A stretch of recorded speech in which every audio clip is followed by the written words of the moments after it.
Tagalog, o di napatingin ka. Yan! Napatingin ka bigla. Doon sa taong hindi mo naman pinapansin dati. Nakikipagkaibigan sa'yo, palibasa ha. Hindi pa kagandahan ng itsura niya dati. Ngayon, pumuti na siya. Tapos medyo, ganda ng pilik mata. Natutong mag-ayos. Nakapagpa-edit ng ilong. Ano ka ngayon? Napatingin ka. Tapos gusto mo na siya. Di mo pinapansin dati. Sa tingin mo, may laban ka pa ngayon. Hindi ka na rin papansinin yan. Gaganti yan sa'yo. Kaya sinasabi ko sa inyo, huwag kayo nang lalait. Huwag kayo nang lalait ng physical na itsura ng mga tao sa paligid nyo. Kasi hindi nyo alam pag gumanda o gumwapo yan. Wala, maglaway kayo. Well, ganun din. Huwag ka malalait in a way din na malay mo in the future biglang maging boss mo pala siya. Maging importanteng tao pala siya na kailangan mong hingian ng pabor. Malay mo yung nilalait-lait mo na uhuging bata. Uhugin mong kapitbahay. Biglang maging mayor yan ng bayan ninyo.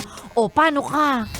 Diba? So, sobrang importante na dapat at least mabait ka sa mga tao sa paligid mo kasi hindi mo alam kung sino yung hihingian mo ng pabor sa kanila or sino yung magiging maganda o gwapo dyan in the future na magustuhan mo. Mga taong makakatrabaho mo in the future, diba? Ganun. Ikaw kasi, sama-sama ng ugali. Sexy Megan po ang inyong kasama, 11:37 sa ating orasan.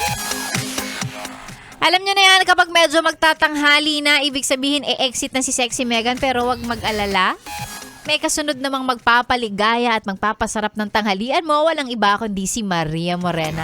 Kasama niyo po ngayong tanghali hanggang mamayang alas 3. Ako naman, magbabalik po bukas alas 9 hanggang tanghali po ulit yan kahit na holiday. Hindi tayo magpapatinag, hindi tayo magpapapigil. And speaking of hindi magpapapigil, ang inaabangan ng marami dyan, eto na. ACS! ACS!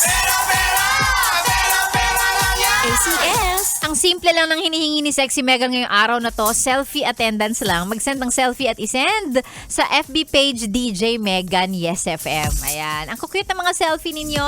Natutuwa ako pagka nakikita ko ang mukha ng mga yes pre natin. Yung mga nakikinig talaga ng yes. Ang cute ninyo. Ito na, iruleta natin ang mga entries. Tingnan natin sino mag-uuwi ng 500 pesos. Ang nakakuha ng 500 pesos, ayan ang kaniyang selfie. Wow. Congratulations, ha? Mukhang nasa biyahe ka. Joseph Alsado, meron kang 500 pesos! Joseph!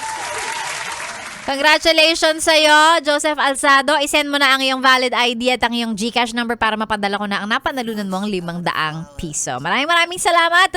Yan ang ating winner para sa ating ACS Pera-Pera lang yan ngayong araw ng Thursday. Happy long weekend, mga Yes Friends. Sexy Megan po inyong nakasama dito lang sa 101.1 Yes FM. Solid!